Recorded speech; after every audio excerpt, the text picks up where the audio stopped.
Hello, everybody, and welcome to this episode of Genomics Lite. My name is Sam. And I'm Jack. We both work in the Wellcome Connecting Science team at the Wellcome Sanger Institute. Our roles are to enable everyone in the world to connect with and learn more about genomics, so we're delighted to have you join us. If you haven't been with us before, then Genomics Lite is a series of short sessions that share the science that happens on our campus, which is all about DNA codes. This is the first video of our spring series, exploring some key questions that we get from people like you. And the series is streaming live on YouTube. So welcome if you are joining us on the live stream right now. And all of our Genomics Lite videos are available to watch on our YouTube channel. So after you finish watching this one, do go and check out some of our other videos. We run these across the whole year with lots of interesting questions that we like to try and answer with wonderful guests from our site. And we also have created a whole lot of short clips that are sort of 90 seconds long to a minute. So if you need your quick fix of genomics information, then those are a good place to go. But don't go anywhere just yet, because we're going to be looking at everything to do with gene expression today, which is the process by which different sections of DNA are used by the cells in our body. So Jack, tell us, what do we need to know before we get stuck in with our guest later? Yep. So first off, if we're talking about gene expression, we need to know that word genes. And so lots and lots of people on the call will already know, but DNA is in the nucleus of most of the cells in our body. And that DNA is a long, long code that gives our body instructions. The DNA is organized in our body into packets that are called chromosomes, and each chromosome is one continuous string of DNA. So our full set of DNA, what's called our genome, has 46 of these strings of DNA, and they're organized as 23 pairs of chromosomes. So you have each one numbered. You've got two sets of chromosome one, two sets of chromosome two, so on all the way up to the total of 23. Within these chromosomes are particular sections that are called genes. And each of these genes gives your body an instruction of how to make a chemical your body needs. So to give an example, our hair and our nails is made of a type of protein called keratin. And there are 54 different genes in the human genome that give instructions for making different kinds of keratin. These genes are found on chromosomes 12 and on 17. Okay, so you've described there that genes are responsible for, say, different things and different parts, and you've used keratin as the example. So how do we not end up with hair? How do we end up with hair on our heads and fingernails at the end of our fingers, but not anywhere where they're not meant to be, if that makes sense? Yeah, so that is gene expression. Most of the cells in our body have a full genome, a full set of those 46 chromosomes in their nucleus. So that means that they each have the full instruction book, all of the genes for all of the different chemicals that your body might need.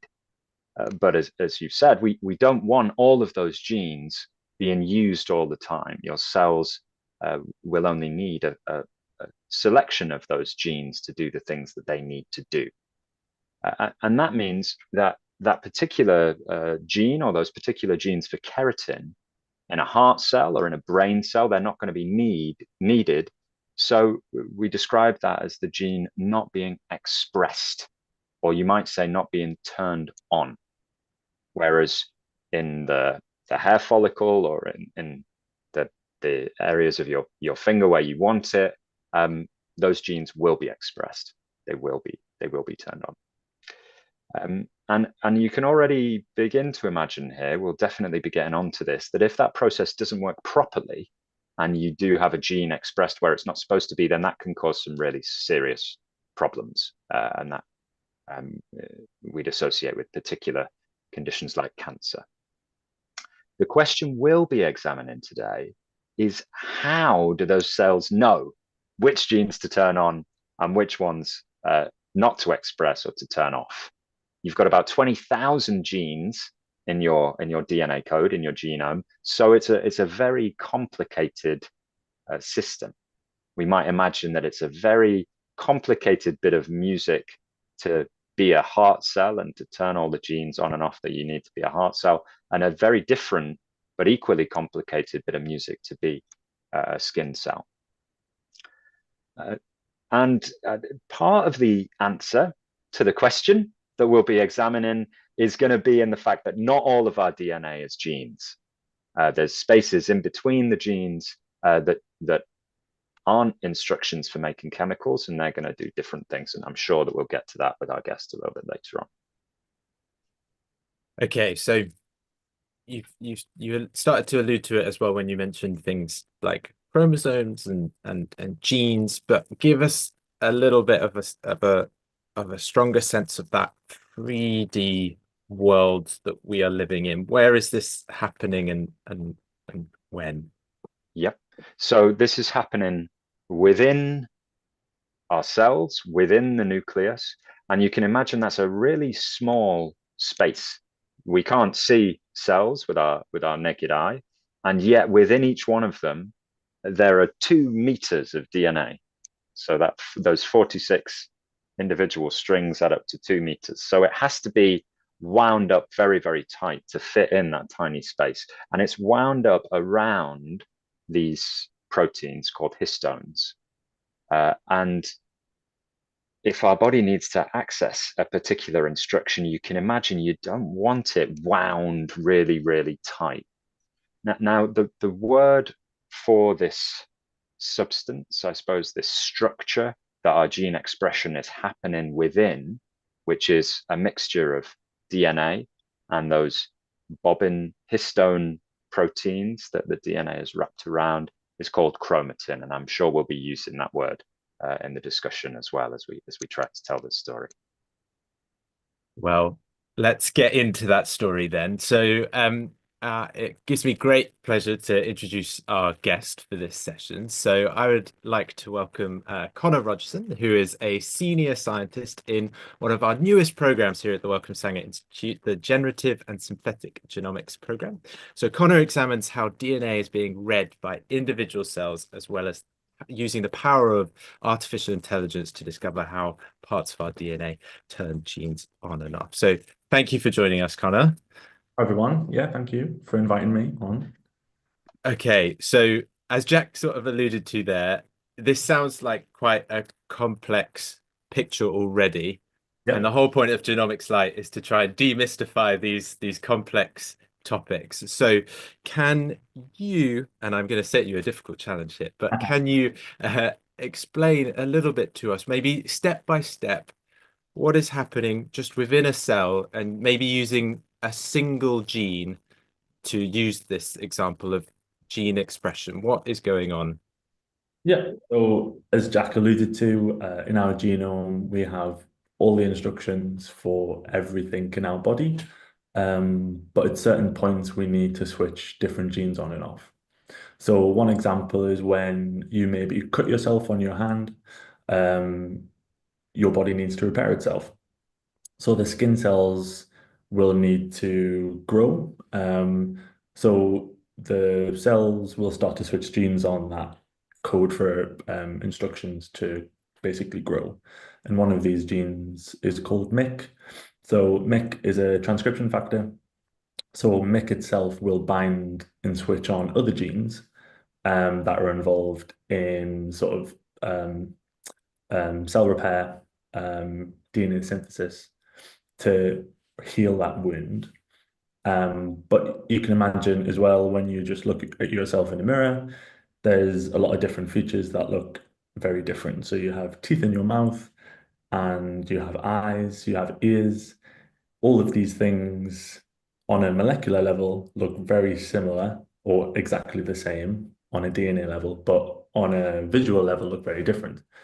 And the answer to that is just they've switched on different genes at different times. The hard thing to understand is how this is regulated. And since discovering DNA in the 50s, discovering more genes, and then finally sequencing the genome. That was done here at the Sanger. We still don't have a full picture of how this works. We know it happens. We know that the information is within the DNA, but we still don't have a full picture of what's going on. So for the example that you gave there in terms of cell growth, say you've cut yourself and your skin cells need to make that growth. In terms of that, what you just said there, in terms of that picture that we're still trying to piece together, explain how much of that is 100% known and how much is still unknown to us in that process that you gave as an example. So wound healing is very well researched, so the processes underneath that are quite well characterized. The problem is in different situations, slightly different things happen. So for example, MYC is overexpressed in cancer because cancer is normally associated with uncontrolled cell growth. So cancer cells switch on MYC because they want to grow. Now, MYC is being switched on in these two different sort of scenarios, but the control mechanisms are actually different. So different parts of the DNA are used to switch on MYC. So there's the beginning of that problem where we know MYC is being switched on, but the mechanism at which it does that is different depending on the environment or the scenario. Okay, and I'm sure we'll get into it, is that your role is to try and unpick Yeah. that and start to fill in what's happening. You mentioned something, and I just wonder if it's worth, just for anyone that hasn't heard of this, but you mentioned that word transcription factor. Is that earlier? Could you just explain what you meant by that, just for our audience? So a more technical word for gene expression is transcription. So that's the process at which DNA is transcribed into a molecule called messenger RNA, and that messenger RNA is then translated into proteins. So transcription factors are factors that induce transcription. So often, if you think about a gene, it has a start and an end, and these transcription factors will often bind at the start of genes. So they will tell the gene expression machinery, this is the start of a gene, start transcribing. So transcription factors are essentially proteins that will control the expression of other genes. Perfect. And you started to allude to it there in that example, that obviously there's lots of stuff going on all at one point, right? So if we started this conversation with you sort of trying to almost trying to do the impossible, which is to look at a single cell in a single gene, just obviously taking a slight zoom out, so moving further away from those genes, which is just those short sections, looking at sort of across the full genome, for example, in that cell. Give us a sense that, how much of this is happening at one point, and potentially if you're able to give a sense to our audience a little bit of like just how quickly this process occurs. Yeah. So the the answer is basically it depends. So there's types of flavors of genes. So some genes respond slowly to stimulus, and other genes respond really quickly. So some genes will have all the gene expression machinery already loaded onto the gene, and essentially it's just waiting for a signal to come, and that gene expression can go immediately. Certain processes like this include cell growth. So if you need a really quick sort of injection of growth into a cell, cell growth genes often have preloaded machinery onto them. So they're just waiting for that transcription factor to come down onto it and release that machinery. Other things like stem cell differentiation. So stem cells are cells that can develop into other different specialized cell types. The differentiation process is quite slow. So often these genes, because you don't want, say, liver genes to be expressed when it's not, the cell isn't meant to be a hepatocyte. These cells are quite sort of hidden or repressed. So it takes a long time for gene expression to start happening onto these genes. So there is a definite continuum of how quickly these things happen. Um, and yeah. Yeah. Okay. And I think you sort of alluded to it in that answer as well, but are there things you sort of said in that way that some things are almost like ready to go, they just need that signal to trigger that moment. But are there genes that, across maybe all cell types are always expressed, and then some that, as we said, are only very specific to that Yeah. to that one type? So there's certain genes that are called housekeeping genes, and these are often genes that are always expressed that need to be expressed in all cells. So examples of that are histones that Jack mentioned. Histones package DNA into a more compact state. So these need to be expressed all the time. And other parts of the sort of gene expression machinery, such as RNA polymerase, they also always need to be expressed. So there's genes that are always expressed, and genes that are sometimes only needed for a very short amount of time. So they're switched on um, in a short burst.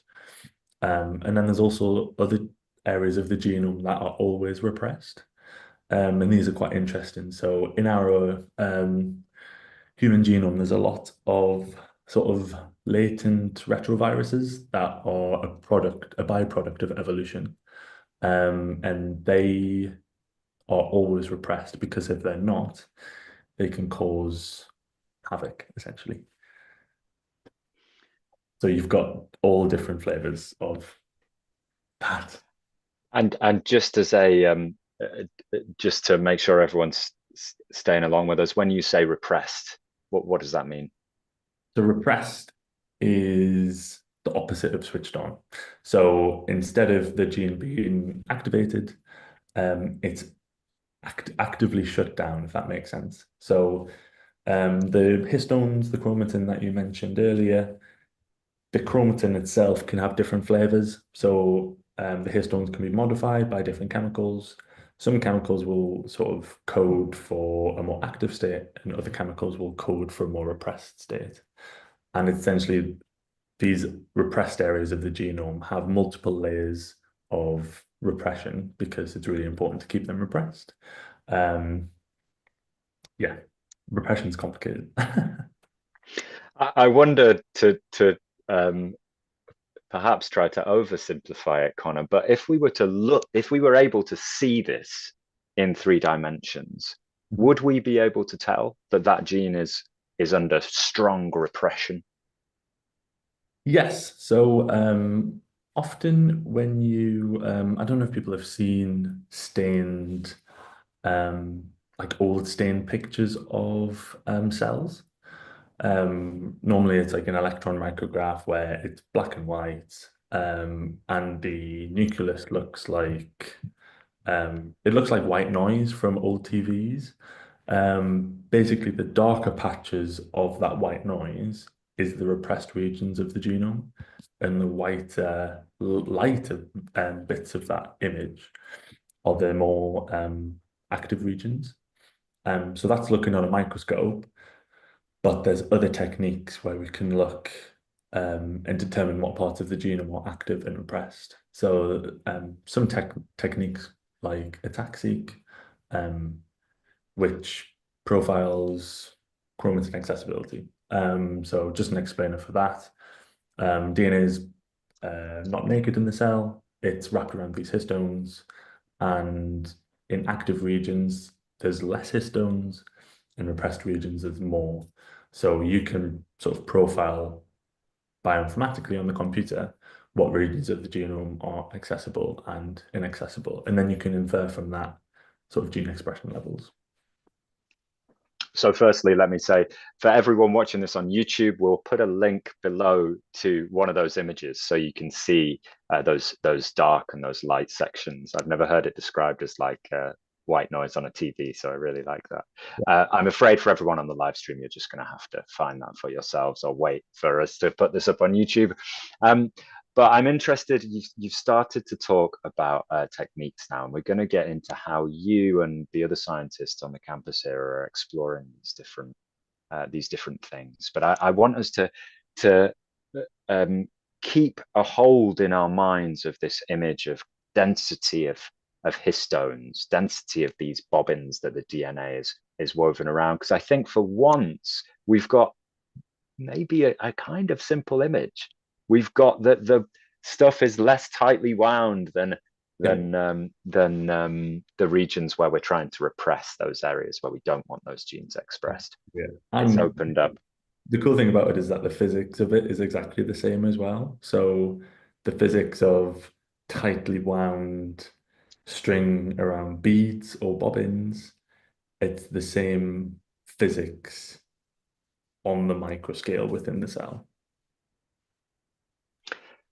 So you've mentioned one technique that you're using to probe this, attack-seek. What a name. Tell us about perhaps how you're working in the laboratory. I know that you work both in the laboratory with chemicals, what we classically call a wet lab, and also on the computer, what we'd call a dry lab on our campus. But let's start in that wet lab. What are the things that you're doing if we were to peer into your laboratory to help understand what genes are being expressed and what aren't? So in the lab, we sort of culture different cell types on plastic dishes. These cell types normally include cancer cell lines. So these were patients from, even sometimes 40 years ago had donated some of their a sample from when they were in the clinic with cancer.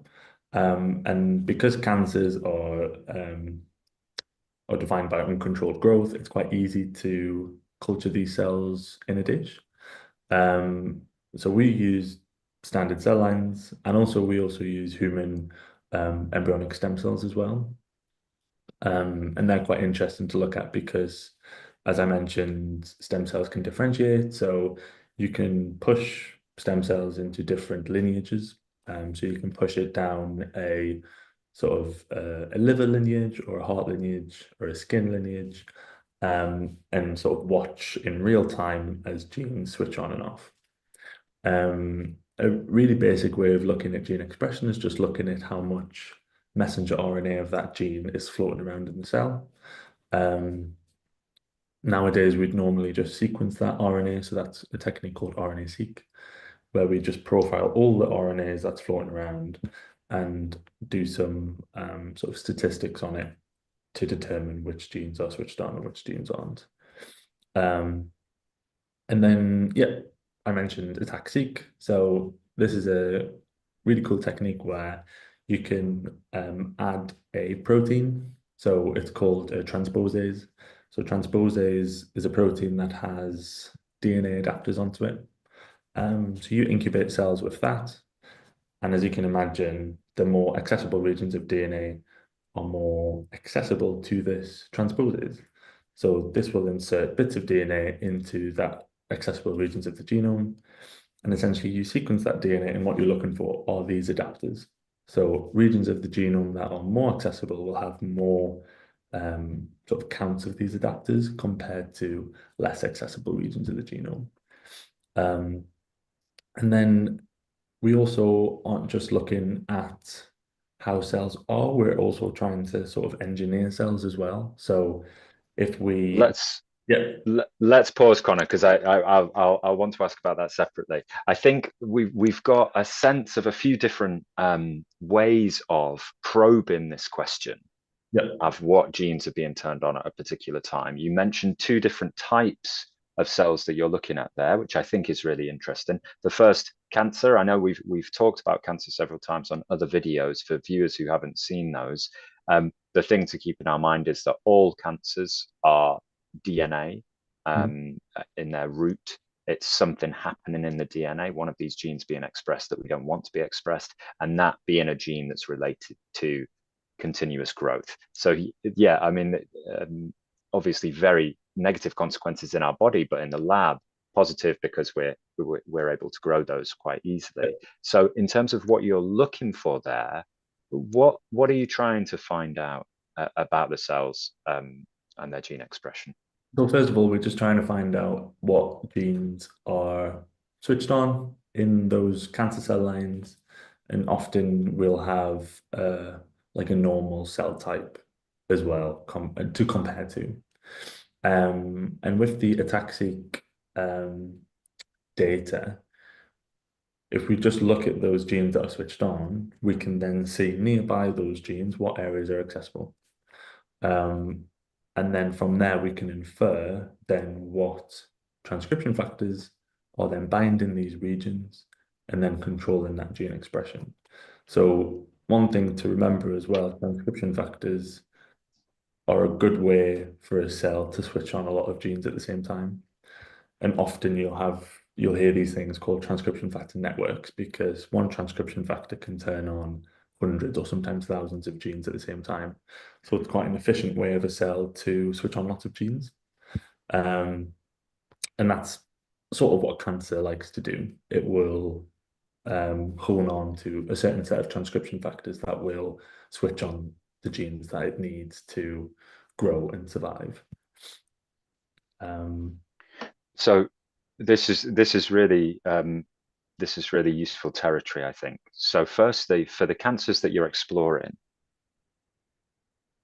you're trying to find out, do you already know which of the genes it is that's responsible for that particular cancer? Yeah. So what you're trying to find out is, why has that gene been switched on in a way that's inappropriate? Is that right? Yeah. And that's a really difficult question to answer, because there are all these different mechanisms, as you've already explored, that turn genes on and off. And so which one of those and where on earth it is in the genome is a thing that we can't just look at the genome and know. Yeah, you can't just look at the genome yet. So the genome is just a smashed together sort of line of nucleotides, so ATGC, and our human brain can't pick up the patterns, essentially. Or we can pick up the obvious patterns, but there's a pattern in there where transcription factor binding sites are, how that confers activity to the nearby genes. There's a pattern there that our brains can't really look at, or can't sort of immediately determine. So this is the point where we'd start to use these artificial intelligence tools to try and look at what are the patterns that we're missing, and can these also explain sort of not obvious gene expression patterns. Right. So here's where where this story that started off feeling reassuringly simple, of course, isn't. Biology never is. And so our DNA code isn't written like a book. We sometimes use a book analogy, but in a book, we expect to go from page one and read through it, and that's going to tell us the story. Our DNA doesn't do that at all. It will go from a little sentence over here on page 3 over to page 158, down to page 4 again, and back and forth like that, all in fractions of a second. And so you're trying to pick up those patterns of where it's reading and how that's turning on and off these different bits. You've mentioned. Sorry, come in, Connor. It's like if you knew all the words in Spanish, but you didn't know how to put them together and how to make a sentence. So we know all the letters of DNA, but we don't know how they're put together or why they're put together in that sequence. Yeah. And so you're trying to understand this jumble, and part of that happens in the wet lab. You've got these cancer cells, you know particular genes have been turned on. You're looking at the areas that are accessible that might have been responsible for that, and then you feed that into your artificial intelligence system. Yeah. Tell us about that. How does that process work? Yeah, so a lot of this artificial intelligence thing is you start off with just measuring stuff. So we measure the levels of gene expression of different genes and how that relates to sort of chromatin accessibility landscape of a cell. We do that on different cell types. But one thing that I'd like to get across as well is like the genome is very big, but it has undergone millions of years of evolution. So it's in quite an efficient state as it is. So you don't get all of the answers from the genome, essentially. It's too small. So you have to look at sort of randomizing DNA. So what we also do is put in random DNA into a cell and essentially assess whether that random DNA becomes accessible, becomes repressed. Does that random bit of DNA bind transcription factors? And does this random bit of DNA, can that switch on a reporter gene, for example? So a reporter genes are normally things like a fluorescent protein, so that you can see under a microscope. And we put that downstream of a random bit of DNA. So we can ask their question, does this random bit of DNA switch on this gene? So all these different points of measurement, we can then feed into an AI model. And then that AI model will try and find patterns. So they'll say, in all the genes that are switched on, is there a common sort of DNA sequence that is shared among them all? Or if we're talking about this random DNA experiment, is all the high fluorescent cells, so if we've used the gene reporter approach, is there a pattern within that random DNA that is conferring high expression? And yeah, so that's the sort of things that we will input into this AI model. And then that will sort of either, you can do two sort of flavors of AI. One that will tell you what the patterns are, or one that will then create a model that will then predict or try and predict gene expression. So then you would either give it a sequence and it would predict how highly that sequence would confer expression, or if you wanted a gene that is expressed X amount, it would then try and predict the DNA sequence that will confer that level of expression. The process that you've described there of adding in random sections of DNA, I think I'm surprised to hear that word random. We expect science to be a methodical process where we go, this is what I'm going to do, this is what I expect. The insertion of those random bits, what is the theory behind that? Are you just poking away and hoping to get some interesting data out? Yeah, so it's almost the genome is heavily biased. So you don't get all of the combinations of DNA sequences.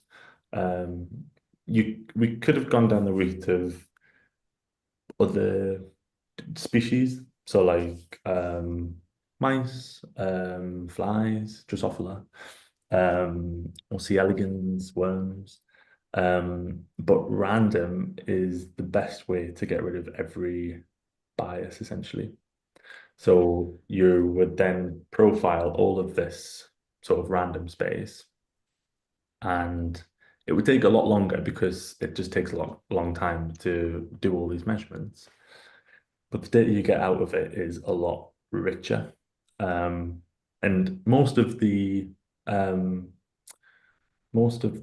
data points will actually be zero because not everything will be highly expressed. Not all of these sequences will confer this high expression.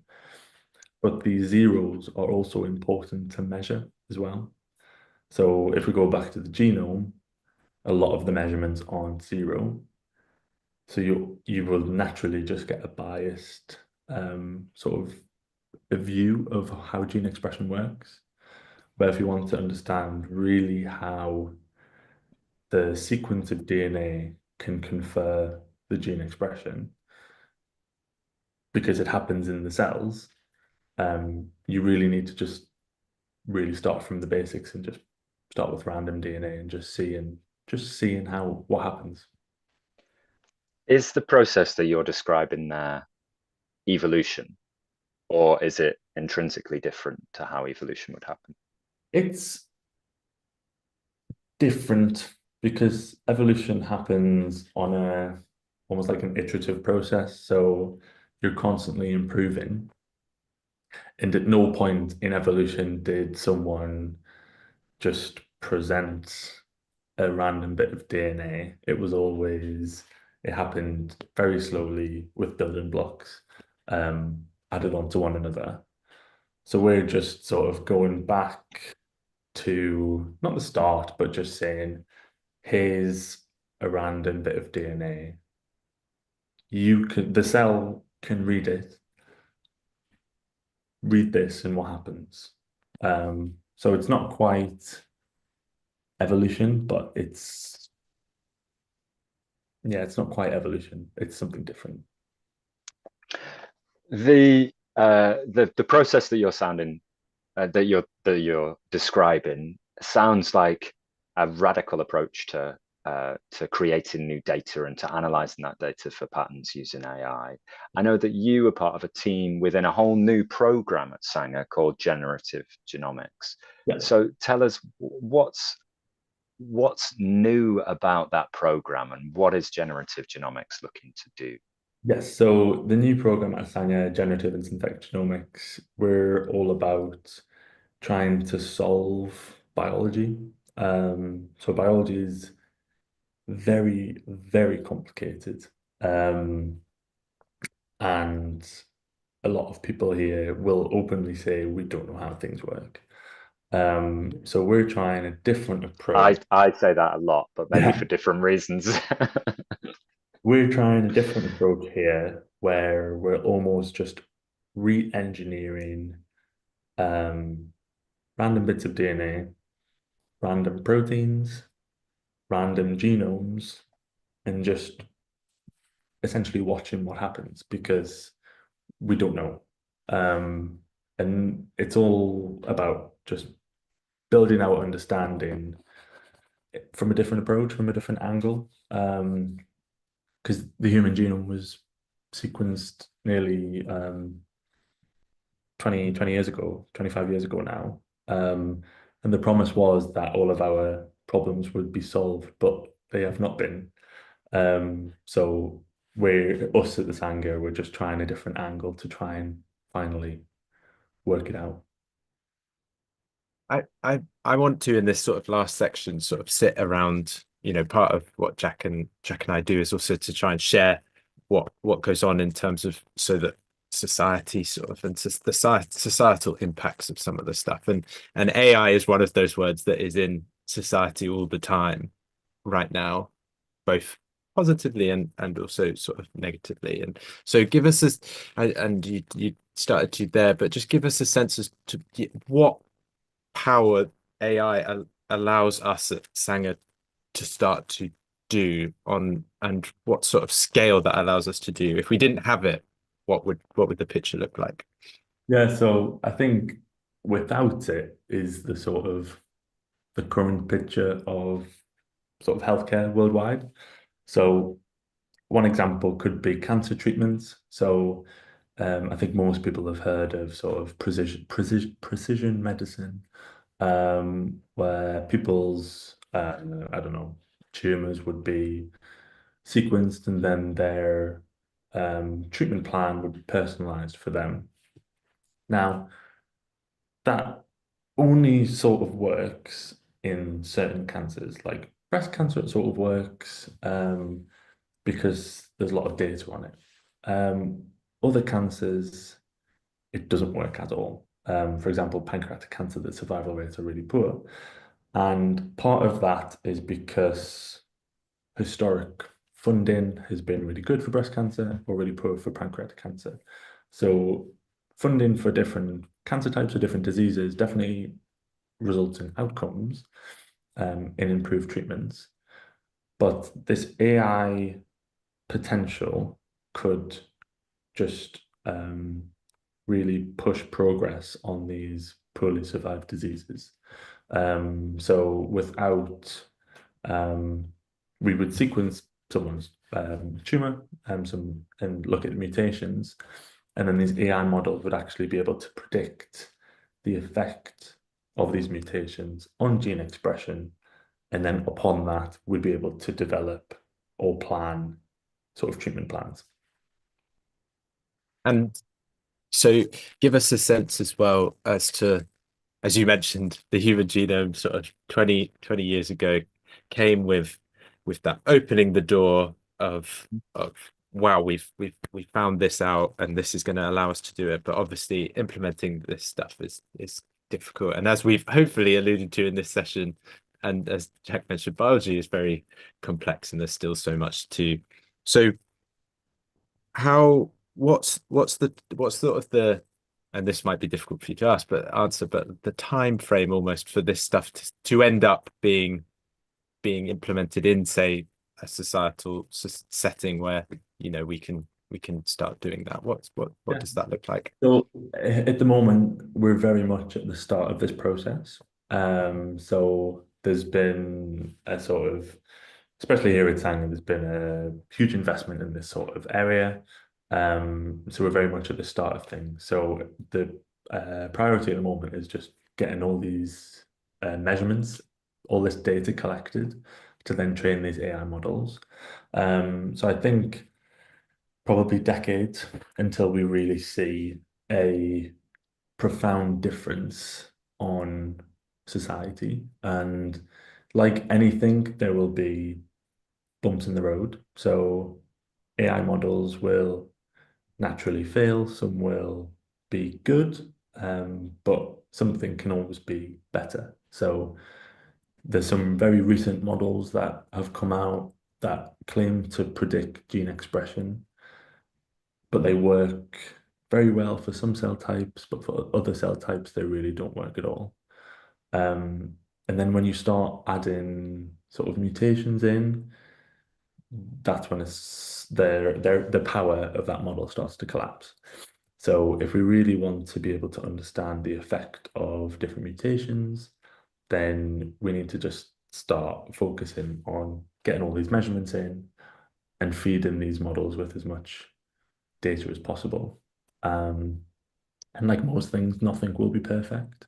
So there'll always be a drive to improve things, to either improve the initial predictions, to improve the treatments, to improve the drugs themselves. So there's lots of different areas of society in sort of medicine that these AI models can feed into. Yeah, and I you mentioned there about sort of some models have been released and you've seen that. So is your role as well to also, test other models that are out there as well as sort of generating your own and the team's own models to sort of do that? Yeah. Yeah. So the cool thing about these AI models is that they're open access. So we can download them, play around with them, see what works, see what doesn't work, and then basically use that as a benchmark to build upon, and see if we can improve that. Or sometimes we just use that as an example and then build something completely new and put data into both of the models and see well they how well they perform. And then at some point we'll get to a crazy place where the AI model will be able to improve itself. So we can just set these models off and they will sort of iteratively improve themselves as well. And maybe even suggest experiments to do to improve their models. suggest, I would really like this data set to improve this model and things like that. So it's quite a crazy world because we don't know what the the future looks like essentially. So it's quite a cool area to work in. Well, speaking of crazy worlds and setting things off to head off into the sunset themselves, we, I'm afraid, out of time for our session today. So we must get back to our crazy worlds and let you get back to yours. I just want to say thank you, Connor, for a brilliant discussion of gene expression today. No, thank you. And I want to thank everybody who's spent time with us on this live stream. If for any point you had to dive off, these videos will be available to watch back. We will be back next month, April the 24th, at the same time, 3 o'clock. And so do join us then. We're going to be looking at antimicrobial resistance again. We're going to be taking another deeper dive into that and what globalization means for the spread of antimicrobial resistance. So do stay tuned. There should be a link that comes up afterwards to sign up for that one. But thank you, everybody. And thank you, Connor, for joining us. Thank you.